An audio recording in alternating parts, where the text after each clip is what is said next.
Yes, everyone. Good evening. So आज अपने को पढ़ना है इकोनॉमिक्स, ठीक है? सो इकोनॉमिक्स बहुत आपका इजी है इस बार का, that is Indian economy, right?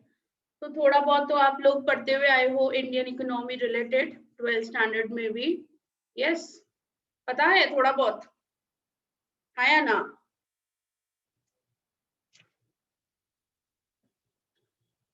Tell me yes or no.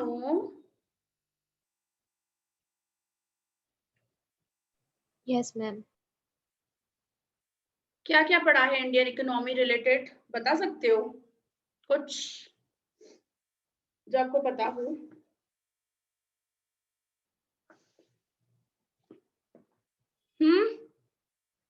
क्या क्या चीजें पढ़ी है?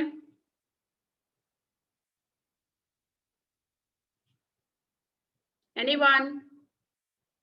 क्या यार, इंडियन इकोनॉमी तो मतलब सिर्फ शुरुआत होती है कि भाई जैसे ही मैं बोलूं सब लोग मुझे आंसर देना शुरू कर देते हैं।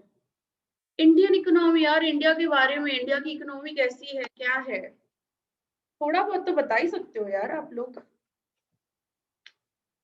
बताओ क्या क्या पढ़ के आए हो थोड़ा बहुत? Inflation, price rise. Okay, inflation that is a price rise, और उसी का बजट्स, ऑपोजिट कर दो। Financial, financial, recession, financial budgets etcetera. Oh, very good. Yes, budgets. Yes, inflation, depression, budgets, national income, unemployment, poverty. I see national GDP. per capita income. Yes, these all are things actually. So ये सब चीजें आप लोग थोड़ा आप लोगों को पता है, राइट? तो आपका इकोनॉमिक्स के अंदर वही सब चीजें हैं, मतलब यूनिट 1 के अकॉर्डिंग बताया हुआ है। प्लानिंग, प्लानिंग क्या होता है, इंडियन प्लानिंग क्यों अडॉप्ट की गई थी, क्या स्ट्रेटेजीज थी, क्या ऑब्जेक्टिव्स थे, क्या अचीवमेंट हुआ प्लानिंग से। मुझे कोई बताएगा प्लानिंग की जगह पे अभी क्या नाम हो चुका है? जैसे इंडियन प्लानिंग हमारा था ना, प्लानिंग सिस्टम हम लोगों ने अडॉप्ट किया था इंडिया वालों ने जब हम लोग इंडिपेंडेंट हुए थे। अभी क्या बोला जाता है? Anyone knows? किसी को पता होगा आपको उसके रिलेटेड?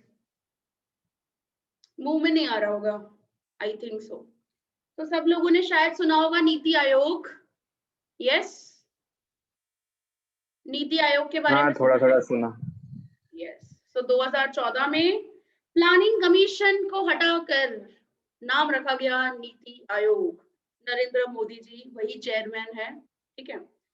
सो ये सब चीजें आपको यहाँ पे बताई हुई है यूनिट 1 के अंदर। यूनिट 2 के अंदर economic reforms, LPG, liberalisation, privatisation, globalisation, जिसके अंदर जनरली हम लोग इंडस्ट्रियल पॉलिसी पढ़ते हैं, राइट? तो इसके अंदर वही सब चीजें बताई है। Industrial policy, current industrial policy क्या है, या फिर अप टू 1990 तक इंडिया का क्या हाल था, एग्रीकल्चर पॉलिसी, टेक्नोलॉजिकल पॉलिसी वगैरह बताया हुआ है। देन उसके बाद पैसा, फाइनेंशियल सिचुएशन जो है कि गवर्नमेंट को कहाँ से पैसा आता है, सेंट्रल गवर्नमेंट, स्टेट गवर्नमेंट, ये सब फेडरल फाइनेंसेस के रिलेटेड बात की आपके उसमें। और फाइनेंस कमीशन रिपोर्ट भी बताई हुई है आपको, 14th फाइनेंस कमीशन रिपोर्ट। मतलब हर एक यूनिट में 6-7 जितने आंसर्स है, दैट्स इट। और लास्ट आपका चैप्टर है दैट इज इन्फ्लेशन, राइट? और सबसे बड़ी वाली बात है कि आपके 8 दिसंबर से एग्जाम्स है। तो मैं शुरुआत करूंगी, मेरी तरफ से पूरी कोशिश रहेगी। यहाँ पे इम्पोर्टेंस आज मैं आपको भेज देती हूँ कि आपके मार्केटिंग के और इकोनॉमिक्स के कौन से इम्पोर्टेंस है, आप वो करके जाओ, उसमें से आता ही है जनरली, ठीक है?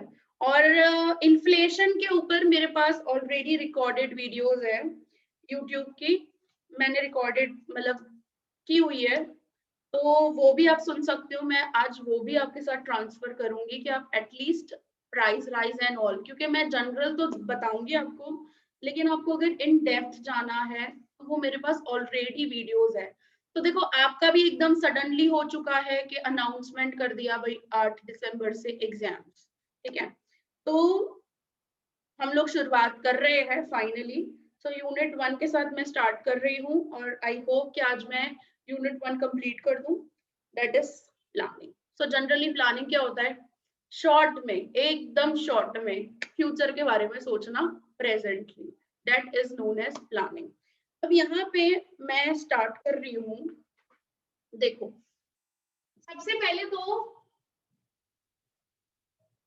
ब्रिटिशर्स के टाइम,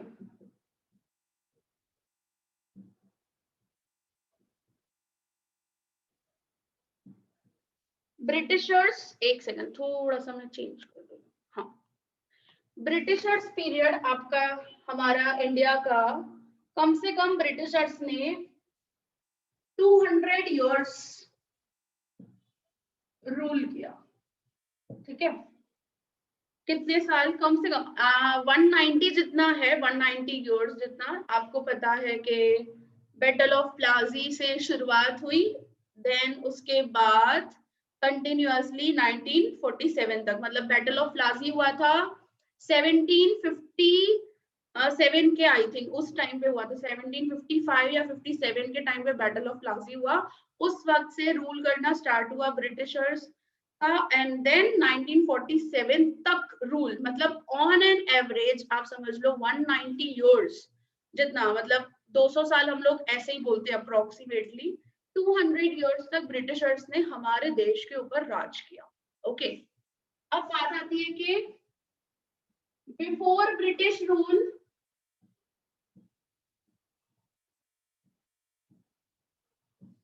और आफ्टर ब्रिटिश रूल।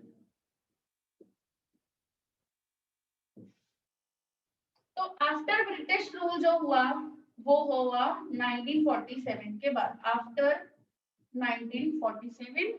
और ये जो बिफोर ब्रिटिश रूल था वो था हमारा बिफोर 1757, ठीक है। और ये हमारा ब्रिटिश रूल 1757 टू 1947 जितना, ठीक है। ऑन एन एवरेज 200 साल ब्रिटिशर्स ने राज किया, ठीक है। तो ये आपको थोड़ा बहुत पता होना चाहिए। अगर मैं इसकी बात करूं कि बिफोर ब्रिटिश रूल हमारे इंडिया कैसी थी, क्योंकि देखो मेरे को प्लानिंग स्टार्ट करनी है और हमारे इंडिया ने प्लानिंग क्यों अडॉप्ट किया वो मुझे बताना है, तो मुझे थोड़ा बहुत फास्ट जाना पड़ेगा, तो ही आपको पूरा एक अच्छे लेवल पर स्टोरी आपको समझ में आएगी कि क्या हालत हुई हमारे इंडिया में। तो बिफोर ब्रिटिश रूल हमारा इंडिया कहा जाता था, इंडिया को as a golden bird, that is a सोने की चिड़िया।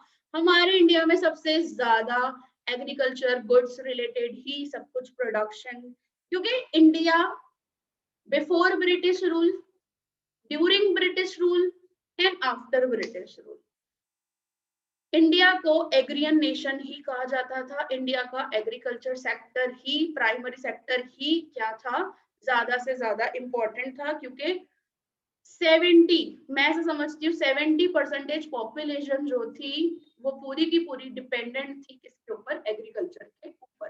मतलब मैं अगर इधर के टाइम की बात करूं तो ऑन एन एवरेज 80% जितना जो लोग थे वो एग्रीकल्चर पे डिपेंडेंट थे।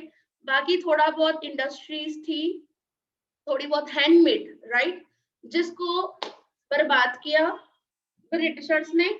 एग्रीकल्चर सेक्टर में जो फूड ग्रेन्स ये वो सब कुछ ग्रो किया जाता था उसको बर्बाद किया ब्रिटिशर्स ने, क्योंकि कैश क्रॉप्स का प्रोडक्शन वगैरह उन्होंने फोर्स किया था ताकि वो अपने देश जाके रॉ मटेरियल्स वगैरह को कन्वर्ट कर सके फिनिश गुड्स, और अपने देश जाके इंडस्ट्रियलाइजेशन, खुद के देश को डेवलप कर सके, खुद के देश में इंडस्ट्रियलाइजेशन लेकर आए, और इंडिया खाली बनकर रह गया as a supplier of the raw material, ठीक है। तो इंडिया की हालत बिफोर ब्रिटिश रूल ऐसी हो गई थी, ये ड्यूरिंग ब्रिटिश रूल। और बिफोर ब्रिटिश रूल तो इंडिया के पास काफी अच्छी चीजें थी, बट ये सब चीजें धीरे धीरे बर्बाद हो गई।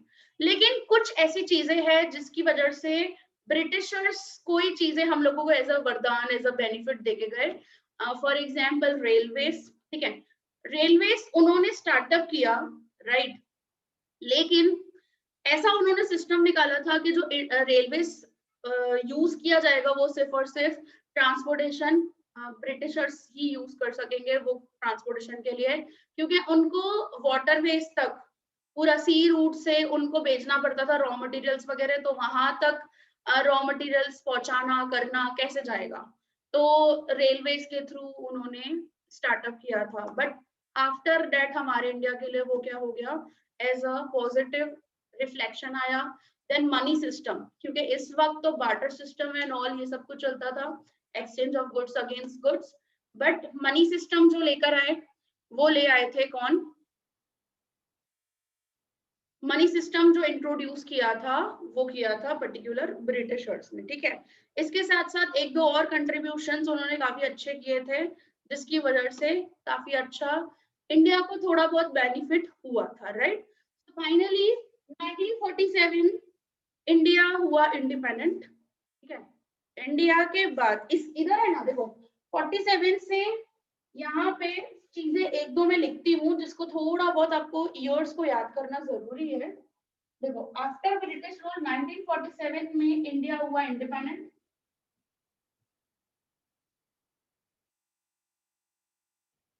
अब इंडिपेंडेंस हुआ और 1950 में planning commission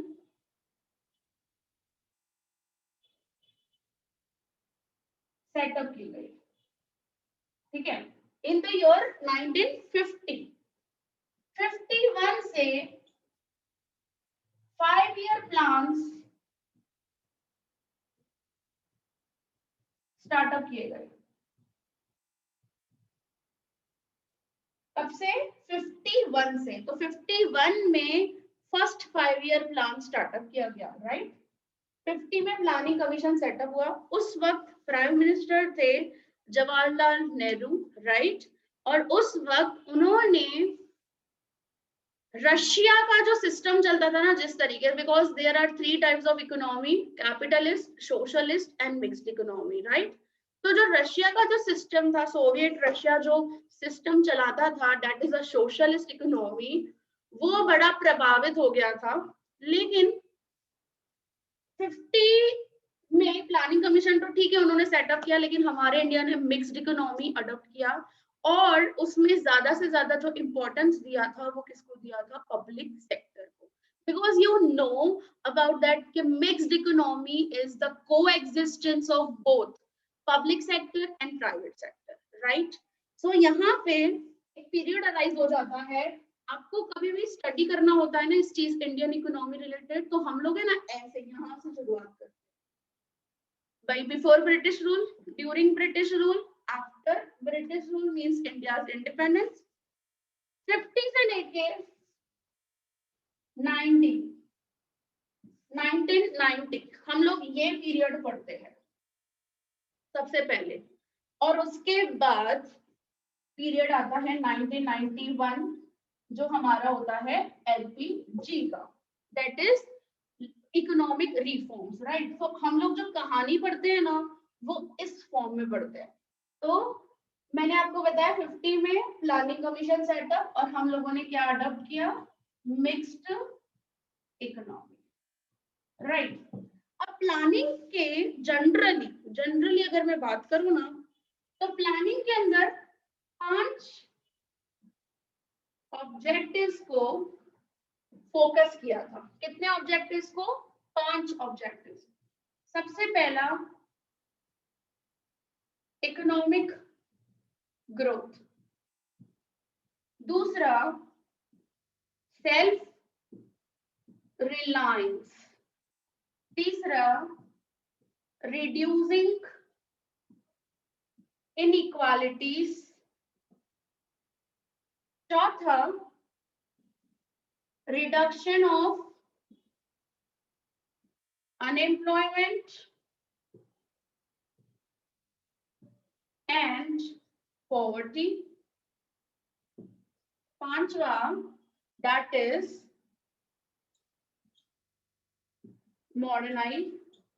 industrialization. These are the 5 main goals of planning. 5 सबसे बड़े गोल इकोनॉमिक। क्यों? देखो, इंडिया जब आजाद हुआ तो आपने अगर इसका वीडियो वगैरह देखा हो या कुछ भी, तो उस वक्त भी, क्योंकि पहले पूरा हिंदुस्तान था, उसके अंदर बहुत सारी चीजें हमारा सब इंक्लूडेड था, फिर धीरे धीरे इवन पाकिस्तान सेपरेट हो गया, इंडिया एकदम अलग से सेपरेट हो गया, क्योंकि पहले हिंदुस्तान कहलाया जाता था, राइट। तो सब चीजें धीरे धीरे सेपरेट होती गई। इंडिया की हालत इतनी बुरी थी, इतनी बुरी कि इंडिया के पास खाने के लिए फूड ग्रेन्स भी नहीं थे, और उस वक्त इंडिया ने अमेरिका से इंपोर्ट किए थे फूड ग्रेन्स। आप सोचो जरा कि अगर किसी कंट्री के पास फूड ग्रेन्स खाने के लिए, मतलब खाने के लिए चीज नहीं है, और किसी और कंट्री के ऊपर अगर उसको डिपेंडेंट होने पड़ता है, तो जस्ट इमेजिन कि फिर से ब्रिटिशर्स राज करे या क्या, ऐसा हो सकता है ना उस चीज के रिलेटेड। तो अमेरिका से इंपोर्ट किया गया था फूड ग्रेन्स, क्योंकि सामने पॉपुलेशन उतनी थी और सामने फूड ग्रेन्स नहीं थे। क्यों ऐसा था? Because of Britishers, right. क्योंकि ब्रिटिशर्स किसके ऊपर फोकस करते थे? कैश क्रॉप्स के ऊपर, कि भाई हमारे को कॉटन और ऐसी सब चीजें हम लोगों को ज्यादा चाहिए, तो फूड ग्रेन्स का प्रोडक्शन बहुत कम हो गया था इंडिया में, और कैश क्रॉप्स का प्रोडक्शन ज्यादा हो गया था, जिसकी वजह से जब इंडिया इंडिपेंडेंट हुआ था तो फूड ग्रेन्स की स्कैरसिटी उसको फेस करनी पड़ी। और पहले 5 ईयर प्लान में इंडिया ने फर्स्ट 5 ईयर प्लान में ही एग्रीकल्चर को इंपॉर्टेंस दिया था, क्योंकि देखो प्लानिंग कर रहे हैं तो प्लानिंग में जनरली कुछ ना कुछ क्या करना पड़ता है, हम लोगों को ऑब्जेक्टिव, कुछ स्ट्रेटेजी बनानी पड़ती है, और उस स्ट्रेटेजी में वो जो स्ट्रेटेजी थी ना, हम उसको बोलते हैं ग्रोथ मॉडल। जो पहला 5 ईयर प्लान बनाया था ना, फर्स्ट 5 ईयर प्लान का जो ईयर था वो था 51 से लेके 55। अगर आपसे पूछे कि भाई प्लानिंग फर्स्ट 5 ईयर प्लान कब स्टार्टअप हुआ, तो 51, लेकिन प्लानिंग कमीशन कब सेटअप हुआ? 50 में। तो ये थोड़ा डिफरेंस है, राइट। तो 51 में स्टार्ट हुआ, कब तक? 55 तक। और ग्रोथ, इकोनॉमिक ग्रोथ करना था और इंडिया को सेल्फ रिलायंस अचीव करना था। तो ये 2 टारगेट्स पे बहुत ज्यादा फोकस किया गया था कि भाई फूड ग्रेन्स का काफी अच्छा प्रोडक्शन करना है, ये सब चीजें करनी है अपने को, ठीक है। तो इकोनॉमिक ग्रोथ और सेल्फ रिलायंस, ठीक है, क्योंकि इंडिया स्कैरसिटी फेस कर रहा था किसके रिलेटेड? फूड ग्रेन्स और ये सब चीजों के रिलेटेड फर्स्ट 5 ईयर प्लान में। सेकेंड 5 ईयर प्लान आता है 1956। कब आता है? मैं यहाँ पे लिख रही हूँ, थोड़ा मेरे को स्पेस चाहिए। 1955 तक first 5 year plan, 1956 second 5 year plan. अब सेकेंड 5 ईयर प्लान में सबसे बड़ी चीज, पीसी महालानोबिस जो कि एक प्रोफेसर थे, जो इकोनॉमिस्ट है, उन्होंने इंडिया को सजेस्ट किया और इंडिया ने उसी के बेसिस पे स्ट्रेटेजी बनाई सेकेंड 5 ईयर प्लान की कि इंडस्ट्रियलाइजेशन अपने को बढ़ाना चाहिए, राइट। क्योंकि आपको जनरली पता है कि हम लोगों ने मिक्स्ड इकोनॉमी अपनाया था, और मिक्स्ड इकोनॉमी में सबसे ज्यादा किसको फोकस किया था? पब्लिक सेक्टर को, क्योंकि पब्लिक सेक्टर ही सारे सब चीजों में 18 जितनी बड़ी बड़ी हैवी बेसिक स्केल इंडस्ट्रीज थी, जिसपे पूरा का पूरा जो इन्वेस्टमेंट्स वगैरह था वो पब्लिक सेक्टर ने किया था। प्राइवेट सेक्टर पे बहुत ज्यादा रेस्ट्रिक्शंस एंड ऑल सब कुछ रखे जाते थे, इंपोर्ट्स पे रेस्ट्रिक्शंस, इंपोर्ट ड्यूटीज बहुत ज्यादा एंड ऑल सब रखा जाता था। इवन एक्सचेंज रेट पे सरकार का कंट्रोल रहता था। एक्सचेंज रेट यू नो कि भाई $1 equals to how much Indian currency, तो वो भी पूरा का पूरा गवर्नमेंट ही कंट्रोल करता था, पब्लिक सेक्टर पूरा गवर्नमेंट कंट्रोल करता था। तो 56 में नाम याद रखना, पीसी महालानोबिस, आपके बुक में भी दिया हुआ है। तो पीसी महालानोबिस के अकॉर्डिंग जो स्ट्रेटेजी बनाई गई सेकेंड 5 ईयर प्लान 1956 के अंदर, 3 चीजों को प्रायोरिटी दी गई। 3 चीजों को, सबसे पहला basic and heavy scale industries को बढ़ाया जाए, सबसे पहली चीज।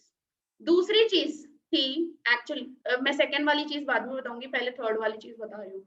दूसरी वाली चीज एक्चुअली थी दैट इज स्मॉल सेक्टर्स को भी बढ़ाया जाए, और सबसे इंपॉर्टेंट चीज आती है, that is import substitution. I think so आप लोगों ने सुना हो import substitution related. So that is actually क्या है, रॉ मटेरियल्स टेक्नोलॉजी भले बाहर से इंपोर्ट करो, लेकिन फिनिश गुड्स का जो प्रोडक्शन है वो इंडिया में होना चाहिए। सो ये 3 बड़े मुद्दे वाली चीज है जो सेकेंड 5 ईयर प्लान में। इसके अलावा ये सब चीजों को भी हम लोग इम्पोर्टेंस देते आ रहे थे। ऐसा नहीं है कि अनएम्प्लॉयमेंट को या इनइक्वालिटीज और ये सब को हम लोगों ने प्रायोरिटी नहीं दिया, बट ग्रोथ का मतलब क्या होता है भाई, देश में प्रोडक्शन बढ़ाना है अपने को, जीडीपी बढ़ानी है अपने को, so that is also termed as a growth। साथ साथ में अपने को क्या करना है, हर एक सेक्टर में मॉडर्नाइजेशन ले आना है। देखो यहाँ पे जो मॉडर्नाइजेशन की बात की है ना, वो सिर्फ और सिर्फ इंडस्ट्री में मॉडर्नाइजेशन लेके आना या फिर मतलब टेक्नोलॉजी यूज करना, या एग्रीकल्चर सेक्टर में मैकेनाइजेशन, मशीन्स, ट्रैक्टर्स और ये सब का यूज करना नहीं है। इवन लोगों की सोच में भी मॉडर्नाइजेशन आना चाहिए। वो यहाँ पे मॉडर्नाइजेशन मतलब दोनों एस्पेक्ट से बताया, इकोनॉमिकल एस्पेक्ट भी बताया है और इवन सोशल एस्पेक्ट भी यहाँ पे बताया हुआ है मॉडर्नाइजेशन रिलेटेड। ठीक है, तो ये 5 आपके दिमाग में फिक्स होने चाहिए कि 5 बेसिक ऑब्जेक्टिव थे हमारे इंडियन प्लानिंग। ठीक है, समझ आ रही है चीज क्या बोल रही हूँ मैं, क्योंकि मैं स्टार्टिंग से ले रही हूँ ताकि थोड़ा बहुत कंसेप्ट आप लोगों का क्लियर हो। आई थिंक आपको पूरा अच्छे से स्टोरी नहीं पता होगा उसके रिलेटेड।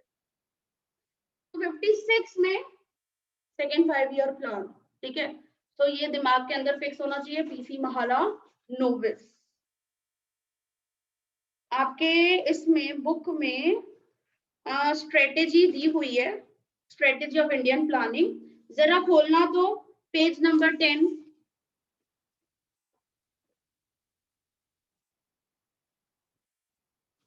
ठीक है, और अभी भी प्लानिंग कमीशन जो सेटअप की गई थी उसका नाम चेंज होके 2014 में नीति आयोग, है ना,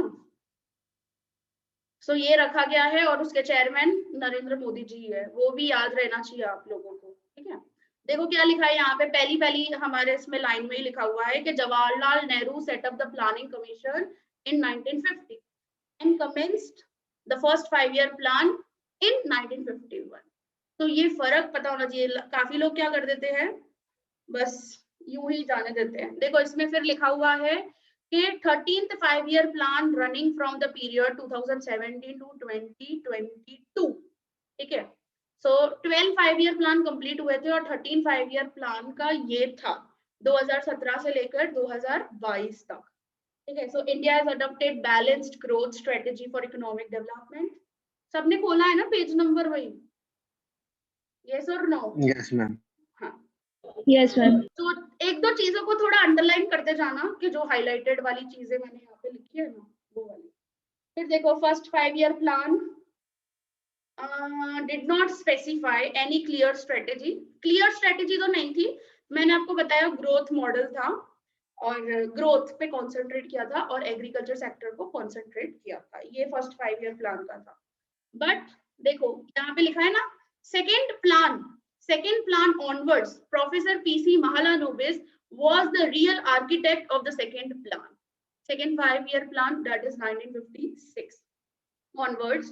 ठीक है, introduce a clear of development based on Russian experience. This strategy gave too much emphasis on the investment in heavy industry.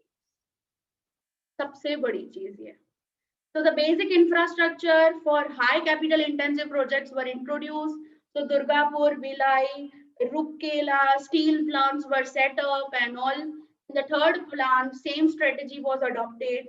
And in the fifth plan, देखो यहाँ पे ना पूरे ये पैराग्राफ में ना प्लान रिलेटेड बताया है, हर एक प्लान रिलेटेड। तो इसमें थर्ड प्लान में भी सेम एज इट इज चला। फिर फोर्थ प्लान में स्टेबिलिटी एंड ग्रोथ को प्रायोरिटी दिया गया। स्टेबिलिटी, भाई अपने को क्या चाहिए, स्टेबिलिटी चाहिए और ग्रोथ चाहिए। पॉवर्टी को भी हटाने के लिए कुछ ऐसे यू नो ना कि बहुत सारे schemes, integrated rural development programmes, then prime minister रोजगार योजनास एंड ऑल, कितनी सारी योजना सेटअप की गई उस वक्त। या फिर सुवर्णा जयंती ग्राम स्वरोजगार योजना सेल्फ एम्प्लॉयमेंट के लिए, ऐसी बहुत सारी योजनाएं और ये सब कुछ सेटअप की गई थी। कब? कौन से 5 ईयर प्लान में? फिफ्थ और 6th 5 ईयर प्लान में। क्योंकि 4th 5 ईयर प्लान में क्या हुआ था, पॉवर्टी को रिड्यूसिंग करने के लिए सोचा था और स्ट्रेटेजी बनाई थी, लेकिन फेल हो गई थी। और इस वजह से 5th 6th में तो इम्पोर्टेंस ही उसको दिया था कि भाई पॉवर्टी हमारे देश से हटानी है। ये आपको पता है कि पॉवर्टी हमारे देश में क्यों है। There are various reasons responsible for having the poverty in India. So the poverty and self-sufficiency were the other alternatives adopted. Main weightage was given to heavy industries. Capital goods industries were also given weight. एक logic वाली बात है, PC Mahalanobis मैं नहीं मानती हूँ कि भाई इकोनॉमिस्ट वो गलत है या फिर क्या है। मेरा पर्सनल इस चीज के ऊपर ये है कि जब इंडिया को एग्रीकल्चर कंट्री कहा जाता है, एग्रीकल्चर ओरिएंटेड नेशन कहा जाता है, इंडिया में एग्रीकल्चर को एज अ बैकबोन माना जाता है, तो इंडस्ट्रीज क्यों डेवलप करने पे पड़े थे पीछे? जब इंडिया के लेबर, इंडिया में आधे से ज्यादा पॉपुलेशन जो है वो तो एग्रीकल्चर पर डिपेंडेंट है। मैं आपको बताऊं, आफ्टर इंडिपेंडेंस भी अप्रोक्सीमेटली 70 से 72% लोग जो एम्प्लॉयड थे वो एग्रीकल्चर पे थे। तो क्यों डेवलप करने को पड़ा है? इसमें ये चीज बताऊं मैं आपको, इसमें हुआ क्या था, जो बहुत सारी कंट्रीज थी ना, क्योंकि यूरोप और ऐसे सब साइड है ना, इंडस्ट्रियलाइजेशन हो रहा था, राइट? वहां पे काफी अच्छा जीडीपी का ग्रोथ देखने को मिल रहा था, और ये दूसरी कंट्रीज ने क्या किया था, उसी को देखा देखी की थी, उसी को देखा देखी ऐसे फिर दूसरे दूसरे कंट्रीज, भाई इंडिया ने भी यही चीज किया कि हाँ भाई इंडस्ट्रीज को डेवलप करो डेवलप करो। लेकिन जब इंडिया पॉपुलेशन इतनी ज्यादा इंडिया की, इंडिया के जो लेबर है, यहाँ पे लेबर ओरिएंटेड काम होना चाहिए, लेबर ओरिएंटेड प्रोडक्शन होना चाहिए इंडिया के अंदर।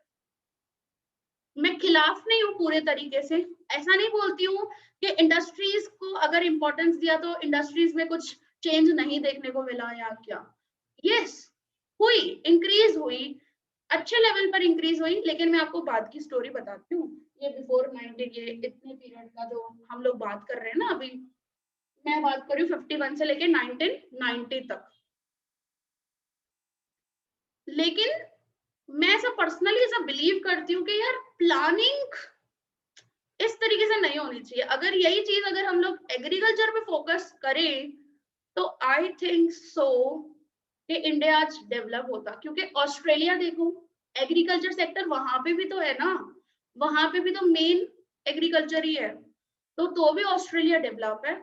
हाँ मैं मानती हूँ पॉपुलेशन वहां की कम है या क्या, लेकिन आप दूसरे कंट्रीज देखो, एग्रीकल्चर में भी होकर है ना आगे, उनका कंट्रीब्यूशन जीडीपी में ज्यादा है। बट एक हमारी इकलौती ऐसी कंट्री है जिसमें पॉपुलेशन तो बर्डन है, दूसरे कंट्रीज में पॉपुलेशन बर्डन नहीं है। चाइना में देख लो, चाइना तो फर्स्ट है पॉपुलेशन में, वहां पे तो बर्डन नहीं है उस चीज के रिलेटेड। वहां पे तो एज उनके लिए तो वरदान है भाई, और ज्यादा पॉपुलेशन भले हो, क्योंकि वहां पे काम ज्यादा है।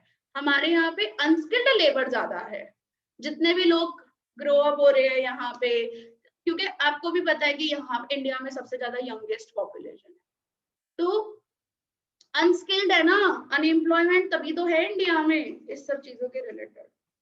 तो ये सबको 5th और 6th 5 ईयर प्लान में इंपॉर्टेंस दिया था पॉवर्टी एम्प्लॉयमेंट को, बट कुछ खास फर्क नहीं आया। फिर क्या हो रही थी, क्योंकि इंदिरा गांधी की सरकार वगैरह सब चल रही थी, और फिर सरकार चेंज, फिर कोई कांग्रेस, क्योंकि सरकार में भी, क्योंकि एक्चुअली ऐसा था 1980s के टाइम पे ऐसा हुआ था कि बहुत चेंजेस हुए थे। मतलब से फॉर एग्जांपल बीजेपी में as a prime minister declare किया गया, और उसके बाद अचानक से 2 साल ही नहीं हुए और फिर से कांग्रेस आ गई, इलेक्शंस ये वो सब कुछ हुए थे, ऐसा हुआ था। तो एक जो प्लान है ना, तो 2-3 साल है ना ऐसे गए थे प्लानिंग के अंदर, और आप ऐसे कैलकुलेट करने बैठोगे ना तो आपको 12, 13, 5 ईयर प्लान नहीं मिलेगा, आपको ज्यादा ही मिलेंगे। लेकिन कुछ ऐसे बीच में गपले हुए थे इलेक्शंस और ये कांग्रेस और बीजेपी की वजह से। So economic equality, employment poverty removal were also given more importance. Food work productivity was a strategy adopted in 7th plan. तो यहाँ पे अलग अलग फर्स्ट से लेके आई थिंक सो 9th तक दिया हुआ है, 9th या 10th तक दिया हुआ है या 11th तक। फिर बताया है कि strategy which put stress on new technology to increase productivity on industries and develop the backward industries adopted. So in 7th 5-year plan, the weightage was given to the industries and agriculture development. फिर से वही चीज क्या? Since 1991, there was so many changes in the strategy of planning. 1991 पे आने दो मेरे को, अभी तक मैं नहीं आई। ये वाला पैराग्राफ उसके बाद करूंगी। इससे पहले भी एक दो चीजें मेरे को आपको बतानी है। और है ना, मीटिंग एंड हो जाए तो फिर से रिज्वाइन हो जाना, क्योंकि मेरे को करना है और आप लोगों के भी एग्जाम्स है, तो मेरे को एक्स्ट्रा लेक्चर लेना पड़ेगा। तो देखो, मिड 1960s में एग्रीकल्चर सेक्टर रिलेटेड ही एक बड़ा रिवॉल्यूशन आया, जिसका नाम दिया गया green revolution. I think so आप लोगों ने सुना है नाम green revolution? Yes Yes, ma'am. Yes, ma'am. हाँ, Yes, ma'am. Green revolution. तो ईयर में क्या बता रही हूँ? ईयर बता रही हूँ मैं मिड 1960s में, क्योंकि आपको मैंने बताया कि इंडिया में स्केर्सिटी थी फूड ग्रेन्स की और ग्रीन रिवॉल्यूशन लाना बहुत जरूरी था। और आपको ये भी पता है कि एग्रीकल्चर सेक्टर में जमींदारी सिस्टम, एक्सप्लॉइटेशन करना फार्मर्स को, वो तो चलता हुआ आया ना, जो ब्रिटिशर्स ने निकाला था। ऐसे बहुत सारे सिस्टम्स थे, फाइनेंसिंग का इशू था एग्रीकल्चर में, राइट। सो इस वजह से ग्रीन रिवॉल्यूशन मिड 1960s में निकाला गया, जिसके अंदर 5 चीजें आई। Use of hybrid seeds, HYB seeds हम लोग जो बोलते हैं, that is a high yielding variety seeds, जिसकी वजह से एग्रीकल्चर प्रोडक्टिविटी बढ़े, ठीक है। That is a scientific inventions के करके हम लोग ऐसे सीड्स डेवलप करते हैं, ठीक है। दूसरी चीज आती है यूज ऑफ केमिकल फर्टिलाइजर्स, ठीक है, that is a NPK, nitrogen, phosphate and potassium. तो ये केमिकल फर्टिलाइजर्स जनरली यूज करते हैं ताकि न्यूट्रिएंट्स मिले। तीसरी चीज आई यूज ऑफ पेस्टिसाइड्स। तो पेस्टिसाइड्स क्यों करते हैं हम लोग यूज? ताकि क्रॉप फेलियर, क्रॉप प्रोटेक्शन हो सके, और पर्टिकुलरली कुछ भी इंसेक्ट्स ये वो सबसे जो अगर खराब हो जाता है तो वो बच सके। यूज ऑफ इरिगेशन फैसिलिटीज, मतलब improvement in the irrigation facilities, and you know that is a drip irrigation methods and all methods are developed. And the last one, that is a use of machineries, that is a tractors, threshers and other tools, pesticide sprinkler, ऐसे सब machines, ये वो सब कुछ तो बोला था use करने के लिए। तो ग्रीन रिवॉल्यूशन के अंदर ये 5 चीजें हम लोग ले आए थे मिड 1960s में, पंजाब, हरियाणा, ऐसे कुछ स्टेट्स में। और इसमें ग्रीन रिवॉल्यूशन जो आया था वो मैं बोल सकती हूँ 2 क्रॉप्स में सबसे ज्यादा, that is wheat and rice.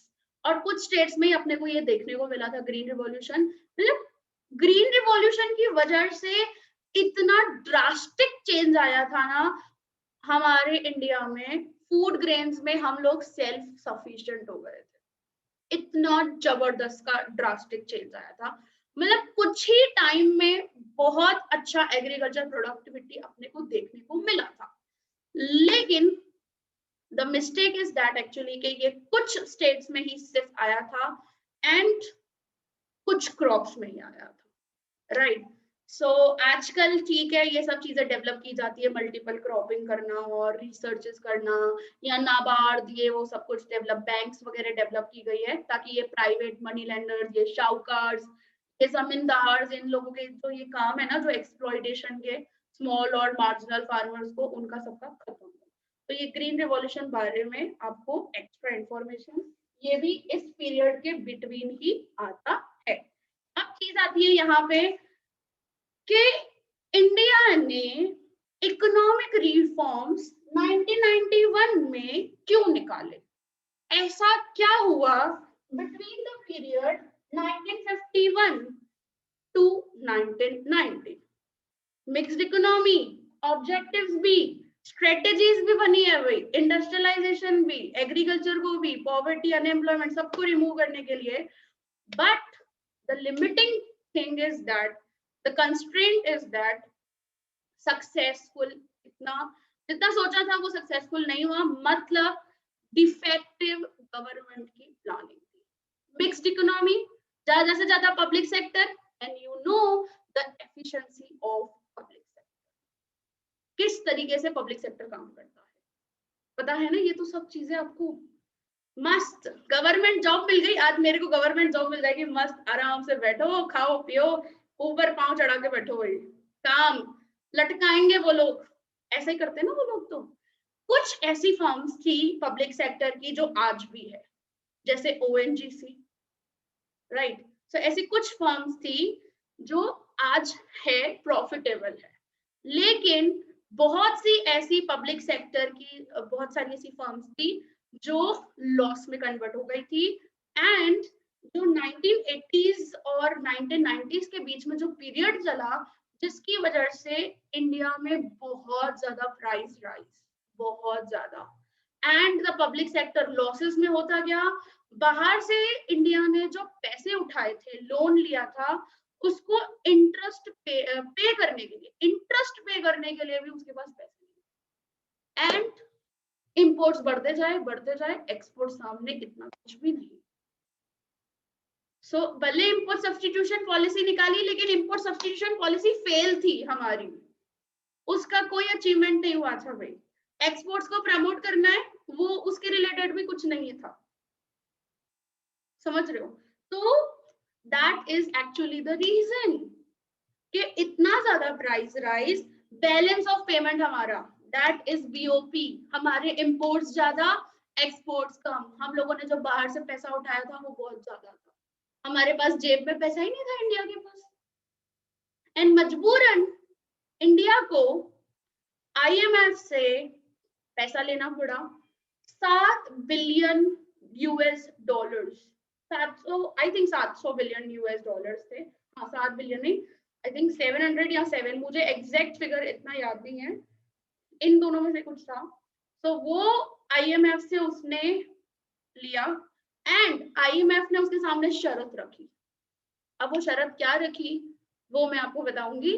हमारा 1 मिनट बहुत लेस देन 1 मिनट है, ये लेक्चर मैं पूरा कर देती हूँ, आ जाओ नेक्स्ट मीटिंग में, ठीक है। सो वो क्या थी शर्त, सो जाना है